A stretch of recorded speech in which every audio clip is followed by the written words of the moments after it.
हो गए। रुफका और साथियों चाहने वालों को लगा करके 72 अफराद। दुनिया क्या सोच रही थी कि खुदा है तो मदद क्यों नहीं करता। खुदाए पाक इम्तिहान ले रहा था और मदद खुदा की देखना हो तो आज जागती आंखों से देख लो।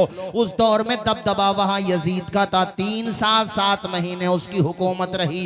मगर मुझे बताओ करबला में जाकर के देखो कि वहां पे परचम यजीद का लहरा रहा है या हुसैन का लहरा रहा है। तो मुझे बताओ कि जिसका खानदान शहीद हो गया उसका नाम किसने जिंदा किया। जिसने जिंदा किया वही खुदा है। बोलो वही जिसने यजीद जैसे हुक्मरान को, जालिम हुक्मरान को निशाने इबरत बना दिया। ऊंचा बोलो वही, आवाज आए वही खुदा है। बूढ़ी औरत का वाकया मुकम्मल करूं। बूढ़ी औरत कहती है चरखा चलाए बगैर चल नहीं सकता, तो इतनी बड़ी कायनात बगैर चलाने वाले के कैसे चल सकती है। अच्छा ये बताओ आपने जो है ये कैसे समझा कि चरखे से कैसे समझा कि खुदा एक ही है। कहा भैया वो मैंने ऐसे समझा कि मैं एक चला रही हूं चरखा तभी चल रहा है। एक बड़ी भी और आ जाए और दोनों ही चरखा चलाएं तो चरखा नहीं चलेगा, फिर डंडा चलेगा।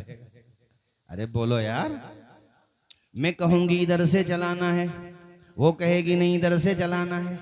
मैं कहूंगी मैं पहले चलाऊंगी, वो कहेगी मैं पहले चलाऊंगी, तो चरखा चलेगा। अरे जोर से बोलो चरखा चलेगा। नतीजा ये है चरखा भी टूटेगा, सर भी फूटेगा। तो मैंने ये बात जान ली कि जब एक छोटा सा चरखा चलाने वाला अपने साथ दूसरे को शरीक नहीं कर सकता, तो इतनी बड़ी कायनात, इतना बड़ा निजाम, इतना बड़ा आसमान और सातों आसमान, सातों जमीनें, इंसान, 18,000 मखलूकात, मौतो हयात का निजाम, ये सब चलाने वाला तने तन्हा है। ऊंचा बोलो वही खुदा है। जोर से बोलो वही। हमारे आपके इमाम, हम सबके इमाम, इमाम आजम अबू हनीफा अल मुतवफ़ा 150 हिजरी सन 80 हिजरी में आप पैदा हुए। 150 में आपका विसाल शरीफ हो गया। अल्लाह अकबर। इमामों के इमाम, मुहद्दिसीन के इमाम, फुक़हा के इमाम, बड़े बड़े इमामों के इमाम। एक दहरिए से एथिस्ट जिसकी मैं बात कर रहा हूँ, मुल्हिद, उससे मुनाजरा तय पाया। आप थोड़ी ताखीर से पहुंचे वहां पे, और भी हजरात थे, उन्होंने भी और इसने भी ये कहा आपको आने में इतनी ताखीर क्यों हुई। इमाम आजम ने फरमाया आज बड़ा अजीब वाकया पेश आया। मैंने देखा जब मैं आ रहा था जिस कश्ती से आया बड़ा अजीब वाकया हुआ। वहां पे कोई कश्ती नहीं थी, तो मैंने देखा दरख्त खुद ब खुद कटे और उससे तख्ते बने, तख्तों से खुद ब खुद कश्ती बन गई। फिर उस कश्ती में बैठा तो खुद ब खुद चल के आ गई। उसी कश्ती से मैं आया हूँ। सारे के सारे लोग हंसने लगे। वो एथिस्ट भी हंसने लगा है, वो मुल्हिद भी हंसने लगा, वो नास्तिक भी हंसने लगा। कहने लगा इतने बड़े आलिम हो, इतने बड़े फकीह हो, इतना बड़ा तुम्हारा शोहरा, इतना चर्चा है तुम्हारा, कैसी अहमकाना बातें कर रहे हो। क्या ऐसा हो सकता है कि दरख्त खुद ब खुद कट जाए? क्या ऐसा हो सकता है कि खुद ब खुद तख्ते भी बन जाए? क्या ऐसा हो सकता है कि खुद ब खुद जो है कश्ती भी बन जाए? ऐसा कैसे हो सकता है कि तुम बैठो तो सही समत में खुद ब खुद चल जाए? इमाम आजम ने मुस्कुरा करके फरमाया, और जो उन्होंने फरमाया वो 2 शेरों में मैं तुम्हें समझाता हूँ। जबान मुंह में बाजू में ताब रखते हैं, तेरे सवाल का हम भी जवाब रखते हैं। आपने मुस्कुरा करके फरमाया तू तो बात करने से पहले शिकस्त तस्लीम कर चुका। अरे बेवकूफ़ आदमी, जब कश्ती बगैर बनाने वाले के नहीं बन सकती, तख्ते बगैर बनाने वाले के नहीं बन सकते, दरख्त बगैर काटने वाले के नहीं कट सकता, और कश्ती बगैर चलाने वाले के नहीं चल सकती, तो इतना बड़ा निज़ाम कायनात है, बगैर चलाने वाले के कैसे चल सकता है? बगैर बनाने वाले के कैसे बन सकता है? या फिर तू बता आसमान बनाया किसने? जोर से बोलो और बुलंद आवाज से। नहीं वो खुद बन गया। ऐसे लोग कहते खुद ब खुद बन गया। अबे तो तू क्यों नहीं बन गया? खुद ब खुद बन गया, खुद ब खुद बन गया। कहते हैं जो है वो यहीं पर है, वहां कुछ नहीं होगा, आखिरत भी नहीं है। इनसे मैं पूछता हूँ समझाने के लिए, अल्लाह इनको ईमान की तौफीक अता फरमाए। आमीन। इनसे मैं पूछता हूँ कि अगर वहां कुछ है ही नहीं, आखिरत है ही नहीं, खुदा है ही नहीं, तो फिर तुम्हारे हिसाब से तो दुनिया में जिस पे बेचारे पे जुल्म हुआ, जिसने परेशानियां ही परेशानियां देखी, जुल्म सहा है, अपने बच्चों का कत्लेआम देखा, खुद का कत्लेआम देखा, और ऐसी दुनिया से चला गया, तो तुम्हारे अनुसार उन्हें इंसाफ कहाँ मिलेगा? है कोई जवाब? नहीं है कोई जवाब। जिन्होंने जुल्म किया, सताया, अन्याय किया, बेवाओं को सताया, यतीमों को मारा, कमजोरों को दबाया, उन्हें बदला कहां मिलेगा उनके जुल्म का? ये कहेंगे कहीं नहीं मिलेगा। तो हम कहेंगे कि तुम्हारा नजरिया भी तुम्हें कहीं नहीं मिलेगा, है? कहीं नहीं मिलेगा। कि ये कौन सी बात हो गई यार? पैदा हुआ है वो दुनिया में, आया बेमकसद पिटने के लिए आया वो दुनिया में, जुल्म सहने के लिए आया वो दुनिया में। अगर उसे कहीं पर भी उसका बदला ना मिले तो फिर वो ये नाइंसाफी वाली बात हुई कि नहीं हुई? इसका जवाब दो। कयामत तक नहीं दे सकते इसका जवाब। प्यारे नबी के गुलाम देते हैं नादानो। दुनिया में जिन्होंने सब्र किया है उसका फल इन्नमा युवफ़्फ़स साबिरूना अजरहुम बिगैरि हिसाब, इतना दिया जाएगा कयामत के दिन जिसका हिसाब भी नहीं लगाया जा सकता। और अल्लाह चाहता है तो दुनिया में भी दे देता है, दोनों जगह देता है। और जिसको सिर्फ वहीं पर मिलेगा ना जो परेशानियों में ही रहे हैं, हुज़ूर ने हदीस में फरमाया जिसने ज्यादा परेशानियां उठाई होंगी ना उतनी ज्यादा फल मिलेगा उन्हें क़यामत के दिन। अब जो दुनिया में ऐश में रहे हैं ना वो देखेंगे अरे ये तो बड़े कमजोर थे, दुनिया में आज बड़े नवाजे जा रहे हैं, तो वहां ये तमन्ना करेंगे काश हमारी खालों को कैंचियों से काट दिया जाता। यह हदीस शरीफ का मफ़हूम बता रहा हूं मैं। 70-80 या 85, चलो ज्यादातर औसतन उम्मत में जो उम्रें होना है वो 60-65 साल है।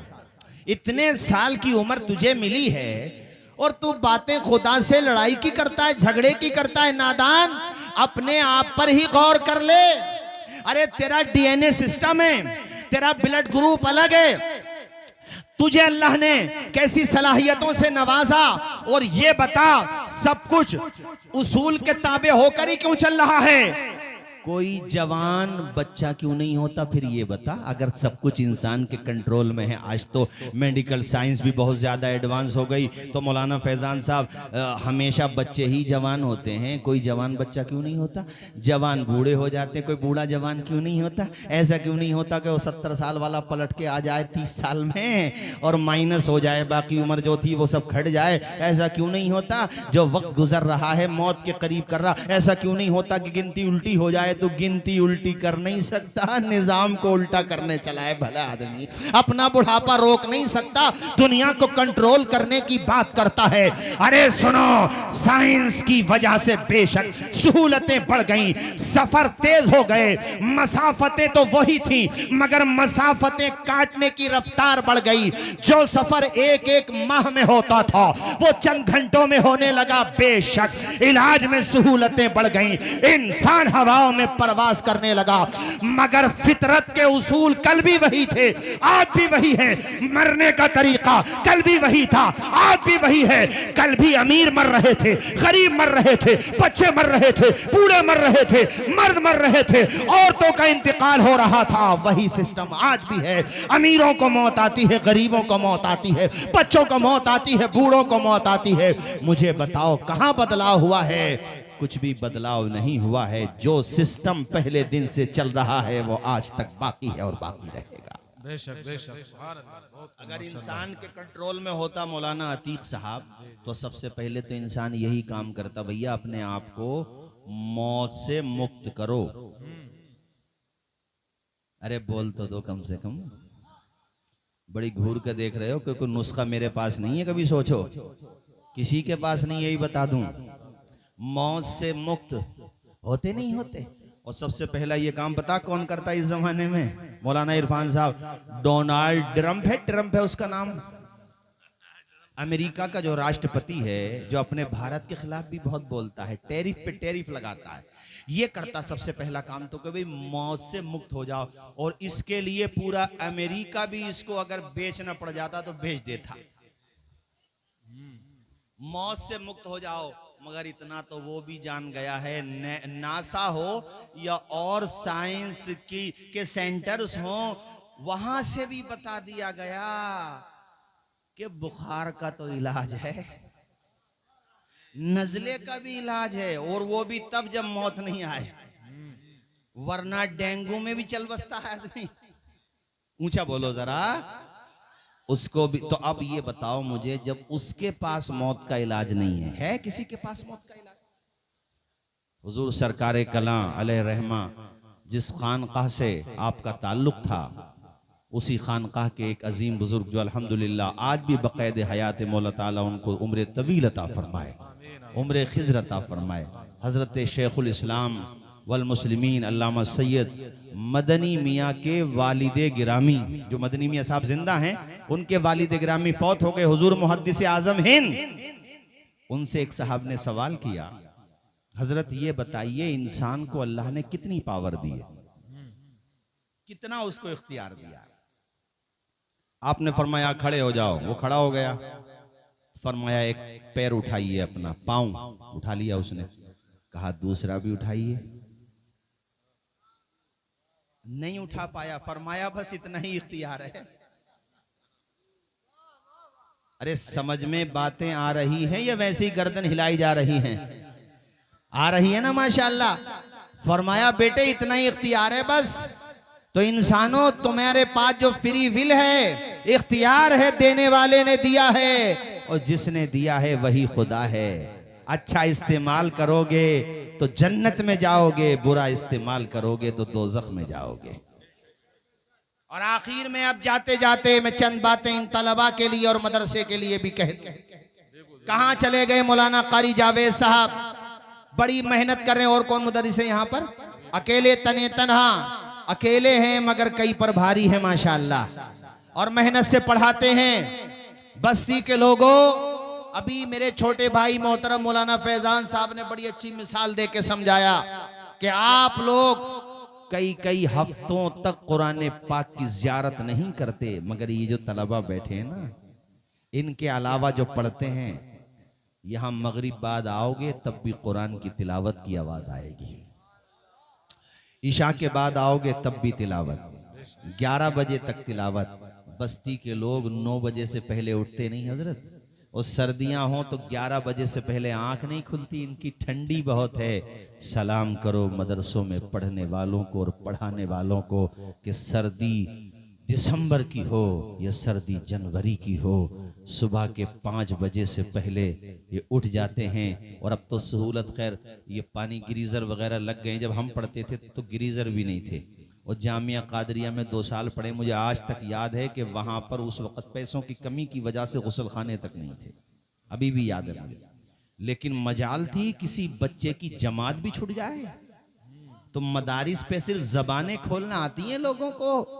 अरे तुम्हारी उम्र 30 साल हो गई, 40, 45, 50, 60, 70 तक उम्र हो गई, तुम्हें 4-5 सफ़ों में आने वाली नमाज याद ना हो सकी करेक्ट प्रोनाउंसिएशन के साथ, सही तलफ़ुज़ के साथ। इन मदारिस के तलबा को तो देखो, फज्र की नमाज से पहले कुरान है, नमाज पढ़ी फिर कुरान है, जोहर की नमाज के बाद फिर कुरान है, असर के बाद टहलने चले गए, ये पाक बड़े की तरफ चले गए या रतनपुर की तरफ निकल गए। और तो बच्चे होते हैं, खेल कूद की बात करते हैं। ये तो वो तलबा हैं कि जब टहलने भी जाते हैं तो कोई किसी को पिछला सुना रहा है, कोई किसी को सबक सुना रहा है, कोई किसी को पहला पारा सुना रहा है, कोई किसी को दूसरा पारा सुना रहा है। इसीलिए मैं कहा करता हूं, तुम्हें मेहमानाने रसूल देखने हो तो आओ मदरसों में, तुम्हें जन्नती फूल देखने हो रब के करम से, रब के फजल से, तो आओ मदरसों में। तुम्हें अगर चलते फिरते मुस्कुराते हुए गुलाब देखने हो तो आओ मदरसों में। अरे अपनी औलाद को कपड़े बनाते हो, यतीमों की तरह नहीं, बेसहारों की तरह नहीं, बल्कि ये तो तुम्हारा सहारा यहां भी है वहां भी है। बल्कि उसी तरह जैसे एक बाप अपने बेटों के कपड़े बनाता है, एक भाई अपने भाई के लिए कपड़े बनाता है, तुम भी इन मदरसे में पढ़ने वालों के सरों पे हाथ रख दिया करो, इन्हें कलेजे से लगा लिया करो। बास तालिबे इल्म 6-6 महीने के अंदर अपने घर पे वापस जाता है, माँ फोन करती है, उधर से उसकी आंखों में आंसू होते हैं, इधर से तालिबे इल्म के दिल का पैमाना आंखों से छलक रहा होता है। अम्मी की बहुत याद आती है, वालिद की बहुत याद आती है, बहनों की याद आती है, भाई की याद आती है, मगर उधर भी सब्र है, इधर भी सब्र है। इसलिए ताकि हमारा बेटा हाफिज कुरान बन जाए, हमारे भाई के सीने में कुरान की दौलत आ जाए। बहनें कहती हैं भाई हाफिज बनेगा, बहनों की बख्शिश का जरिया बनेगा, माँ कहती है बेटा हाफिज बनेगा, नस्लों के ईमान और अकीदे की हिफाजत का काम करेगा। ऐ यूसुफपुर नगलिया के लोगों, अपने आप को देखो, उसके बाद मदारिस के तलबा को देखो, तुम्हें रश्क होगा, इनसे प्यार आएगा। अगर कुछ छोटी मोटी गलतियां भी हो जाएं, इंसान है, नजरअंदाज कर दिया करो, अकेले में आकर के समझा दिया करो। अपने आप को तो देखो, 8-8 दिन में सिर्फ जुमा पढ़ रहे हो। ये वो मेहमानाने रसूल हैं, ये वो अजीम जमात है। अरे जुमा तो जुमा है ही, अल्हम्दुलिल्लाह इनकी तो सुन्नतें भी कज़ा नहीं होती हैं, इनकी तो जमात भी कज़ा नहीं होती है, इनके कुरान से तिलावत नहीं छूटती है। और मैं तो यहां तक कहना चाहता हूं, ये जागते हैं तब कुरान पढ़ते हैं, और जब सो जाते हैं अल्हम्दुलिल्लाह तब ख्वाब में कुरान पढ़ते हुए नजर आते हैं। सुभान अल्लाह, माशाअल्लाह, माशाअल्लाह। ख्वाब में कुरान इसलिए कि चूंकि जागते में कुरान पढ़ रहे थे। मुजम्मिल भाई जो जागते में मोबाइल देखते हैं, उल्टी सीधी चीजें देखते हैं, वो ख्वाब में फिर डरावने ख्वाब देखते हैं और फिर कहते हैं हमारे ऊपर जिन्नात आ गए। जिन्नात तेरे ऊपर नहीं आए, तू ही खबीस जिन की तरह हो गया है। तू ही खबासतों के अलावा क्या देखता है। जिन्नात नहीं आए, तेरी फितरत खराब हो चुकी है, तेरी तबीयत बदल गई है, तेरा मिजाज खराब हो चुका है। तुझे अगर अच्छे ख्वाब चाहिए ना, तो मदारिस के तलबा के पास आके बैठा कर, इंशाअल्लाह ख्वाब में अपने आप को मदीने की गलियों में टहलते हुए देखेगा। इनके पास आ जाया कर। और जो साहिबाने सरवत हैं, जिनको अल्लाह ने नवाजा है इरफान भाई, वो कम से कम गरम लिबास खरीदें, बच्चों को दे दें गिफ्ट में, हैं बेटा पहनो। वो कपड़े पहने होंगे और जबान से कुरान मजीद की तिलावत कर रहे होंगे।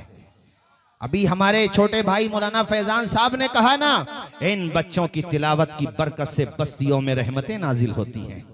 क्या खुदा का अजाब बस्तियों के करीब नहीं आ जाता होगा? इतने गुनाह नहीं हो रहे हैं आज? क्या जिना नहीं हो रहा है मुसलमानों में? क्या शराबें नहीं पी जा रही है मुसलमानों में? क्या सूद नहीं खाया जा रहा है मुसलमानों में? क्या माँ बाप की नाफरमानी नहीं हो रही है मुसलमानों में? क्या नमाजों पे नमाजें कज़ा नहीं की जा रही है मुसलमानों में? क्या एक दूसरे का हक नहीं मारा जा रहा है मुसलमानों में? क्या जुल्म ज्यादती के बाजार नहीं गर्म किए जा रहे हैं मुसलमानों में? वह कौन सा गुनाह है जो मुसलमानों में नहीं हो रहा है? अजाब अलग अलग सूरतों में आता होगा, यकीनन आता होगा, मगर उसी बस्ती में कोई छोटा सा बच्चा रात के 3 बजे, रात के 4 बजे तहज्जुद की नमाज पढ़ रहा होता होगा, और तहज्जुद की नमाज के बाद सूरे रहमान की तिलावत कर रहा होता होगा।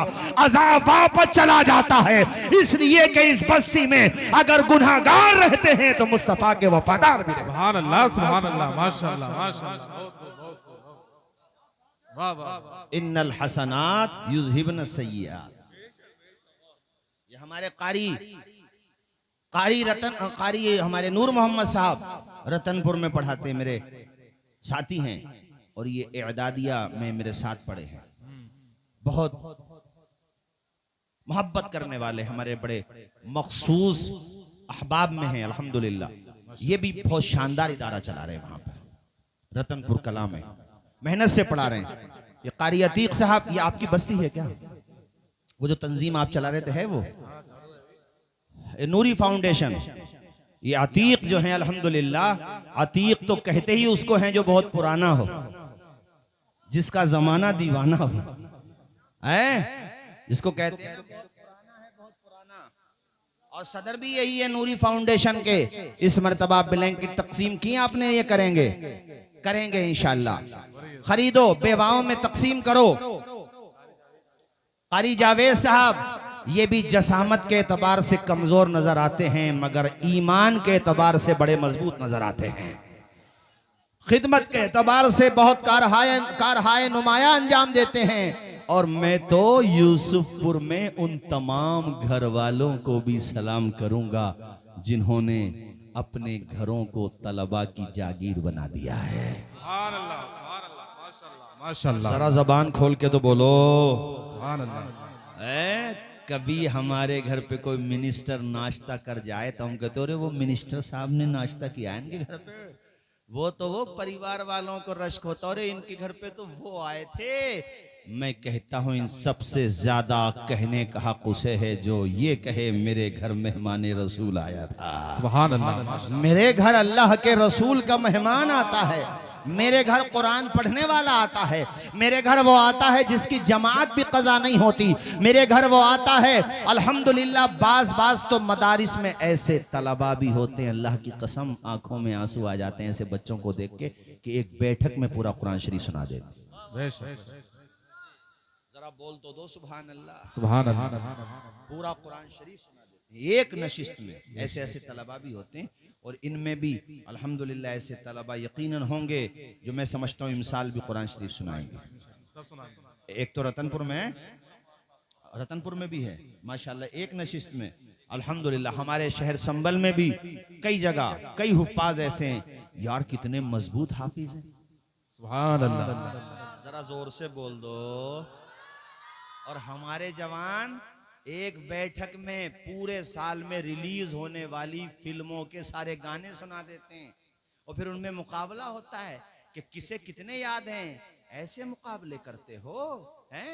अभी कितनी सर्दी हो रही है ना, हम वापस जाएंगे मुसलमानों की बस्तियों में, गांव के बाहर अगर कोई स्कूल है तो स्कूल की बाउंड्री पर, कोई कब्रिस्तान है तो उसकी बाउंड्री के किनारे पर हैं, कोई बैठक है तो उसके किनारे पर आपको 2-4 मजनू टहलते हुए जरूर मिलेंगे और मोबाइल कान पे लगा हुआ होगा जैसे इन्हीं को पावर प्लांट लगाने का ठेका दिया है अनिल अंबानी ने। ऐसे रात के 4 बजे 3 बजे क्या मकसद है, जिधर देखो उधर ही इश्क के बीमार बैठे हैं, हजारों मर चुके हैं, सैकड़ों तैयार बैठे हैं। ऐसे मरने से क्या फायदा, जान देना है तो फिर इस तरह जान दो कि जमाना तुम्हारी मिसाल देता हुआ नजर आए। जैसे वो मैंने वीडियो देखा अभी मैंने एक वीडियो देखा, एक आलिम दीन तकरीर कर रहे हैं, सोशल मीडिया पे मौजूद है और अहले सुन्नत के आलिम हैं, और वो तकरीर में कब्र के हालात बयान कर रहे हैं कि कब्र को मोमिन के लिए जन्नत का बाग बना दिया जाता है, हुजूर की ज़ियारत होती है। यही मफहूम बयान करते हुए वहीं पर तकरीर करते करते अल्हम्दुलिल्लाह उनकी मौत आ गई। जरा जोर से बोल दो, कितनी शानदार मौत हुई है।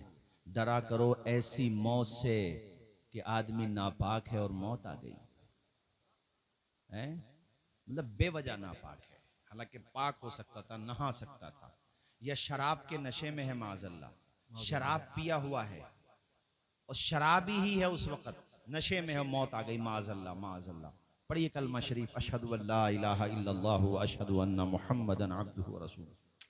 जुआ खेल रहा है, मौत आ गई। माँ बाप को नाराज करके आया है, मौत आ गई। दुआ ये किया करो, कुछ रहे या न रहे, पर ये दुआ है कि अमीर नज़ा के वक्त सलामत हम सबका ईमान रहे। यहाँ मुराद ईमान कामिल है ना, ईमान कामिल हमारा आपका सबका सलामत रहे हजरात। और मैं जावेद भाई आपकी कमेटी वालों का भी जिक्र जरूर करूंगा। कमेटी में जितने भी लोग हैं, भाई मैं नाम से तो नहीं जानता, मगर मैं ये कहूंगा कि ये जो चमन आज यहाँ लगा हुआ है, ये जो गुलाब आज यहाँ खिले हुए हैं, ये जो अंजुमन यहाँ आज आबाद है, इसमें सिर्फ कारी जावेद नहीं बल्कि तुम्हारा भी हाथ है। ए कमेटी वालों, ए इंतजामिया, मोहब्बत करने वालों, मदरसे से प्यार करने वालों, तलबा से मोहब्बत रखने वालों, इसमें आपके ताउन का भी असर है और नतीजा है अल्हम्दुलिल्लाह। उसी का रिजल्ट है कि आज ये बज़्म मोहब्बत सजी हुई है। और रात के इस हिस्से में इतने तेज कोहरे में भी ये फर्जंदाने तौहीद और रिसालत का सैलाब, जो मेरे लिए तो सैलाब ही है, इतने कोहरे में भी आपका आना इस बात का सबूत है। बुलबुल को फूल, शमा को परवाना चाहिए, हमको रसूल पाक का दीवाना चाहिए। सुभान अल्लाह, सुभान अल्लाह, माशाअल्लाह, माशाअल्लाह, वाह वाह, बहुत खूब, माशाअल्लाह। इतनी सर्दी कि सारे बदन में बर्फ सी भर दी, और फिर भी आप यहाँ आए, माशाअल्लाह। अल्लाह ताला अमल की तौफीक अता फरमाए। काफी देर मैंने तकरीर की और फिर इंशाअल्लाह कभी आना होगा, चमन रहेगा, फूल खिलेंगे, जिंदगी रही तो इंशाअल्लाह फिर मिलेंगे। जोर से बोलिए इंशाअल्लाह, जोर से बोलिए इंशाअल्लाह फिर मिलेंगे। और अजीज उतना ही रखो कि दिल बहल जाए, अब इतना भी न चाहो किसी का दम निकल जाए, हैं? रहेगी जिंदगी, होगी मुलाकात। और मैं कारी जावेद साहब को मुबारकबाद देना चाहूंगा। वैसे आज की बज़्म के दूल्हा आप ही हो। आपने सबको हार डाले, मौलाना अतीक साहब एक हार कारी जावेद साहब को भी तो डाली है आप ये। हाँ हाँ, कारी जावेद साहब देख लो, आज की बारात के दूल्हा यही है। इन्होंने ही पढ़ाया है सारे तलबा को, माशाअल्लाह मेहनत से पढ़ाया है। अल्लाह ताला इनके इल्म में उम्र में बरकतें अता फरमाए। और 1 जनवरी से न्यू ईयर भी तो आ रहा है, नया साल। खुशी वो मनाए जिसका सन 2025 नेकियों में गुजरा हो। उसको क्या हक है खुशी मनाने का जिसने गुनाहों में पूरा 1 साल गुजार दिया। वो क्यों खुशियां मना रहा है? शराबे तो कोई भी ना पिए। मुसलमानों में भी ये रस्म खूब फैल रही है, बिदअत है ये, और बिदअत सय्यिआ है।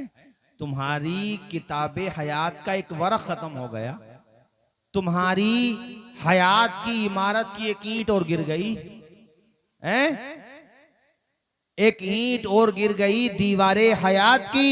नादान कह रहे हैं नया साल मुबारक।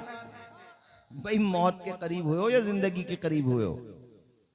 मौत के करीब हुए हो ना, 1 साल घट गया ना, तो किस बात का तुम इजहार कर रहे हो खुशी का? नया साल आए तो यही दुआ करो, मालिक इस साल को तमाम अहले खैर के लिए बाइसे बरकत बना दे। आमीन आमीन। मालिक हमारे लिए इसमें तौफीक खैर अता फरमा कि हम नेकियां करें, अच्छे काम करें। गुजरे हुए वक्त पर नदामत करो कि हमारा कितना अच्छा टाइम गुजर गया। मौला ताला अमल की तौफीक अता फरमाए। मैंने जो बातें कहीं खिलाफ शरा अगर कोई बात सरजद हो गई हो तो मेरे साथ कलमा शरीफ आप भी पढ़िए, अशहदु अल्ला इलाहा इल्लल्लाहु अशहदु अन्न मुहम्मदन अब्दुहु व रसूलुहु। 1 मिनट बैठ जाओ जरा, 1 मिनट।